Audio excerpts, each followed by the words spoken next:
Everybody loves a good David versus Goliath story. You know, big guy versus little guy, insurmountable odds. Somehow, little guy pulls it off and everyone rejoices. Well, when I was in high school, I got to witness a David versus Goliath story of my own. See, I played high school football. Now, we weren't very good. I certainly wasn't very good, but we had a really good coach. His name was Bruce Baarendse. We called him Coach B. Well, the year after I graduated, Coach B, he would let some of the former players come and stand on the sidelines. You see this during college football games from time to time. Well, that year, the team was actually doing pretty good. They were actually on their way to the playoffs. And we all looked at the calendar. We looked at the teams that they were facing to kind of see, do they have a chance? Are they going to make it? Everyone had one game circled. It was against a team that had constantly beat us. I mean, to say they beat us, that's an understatement. They would destroy us so thoroughly that we began to view ourselves as their little brothers, right? So this game arrives, a whole lot of people show up. The stands are packed and there's a whole bunch of former players standing on the sidelines, ready to support the team, ready to let these guys know that we're there for them, all that good stuff. Well, right before the game begins, Coach B, he's talking to the refs, talking to some former players, and they're waiting for our team to show up so that they can run out on the field.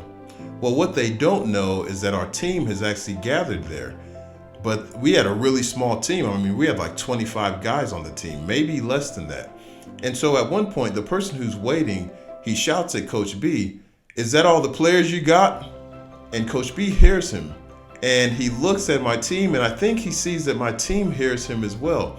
So he says loud enough for this guy to hear and loud enough for the team to hear, "That's all the players we need." And then he looks at the team and says, "Let's go get them, boys." And they run out on the field. Man, from that moment on, I knew that the victory was in the bag for us. I mean, it's to coin Michael Jordan's phrase, they took it personally from that moment on, and it was a destruction. We absolutely tore that team apart, and it was such a huge celebration. That day, David indeed did beat Goliath. I don't remember what the final score was, but I'll never forget what Coach B said. And when I thought about it later on, it occurred to me that Coach B knew something that few other people knew. You see, that year, we had three athletes who had Division I scholarships.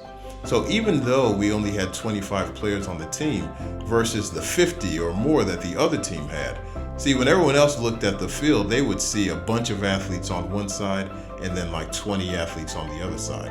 And then they know the history, so they're thinking history's about to repeat itself. But what Coach B understood is it's only 11 versus 11. And if you have three D1 athletes on the field in your favor at any moment, that tips the odds in your favor. You have the advantage in that situation.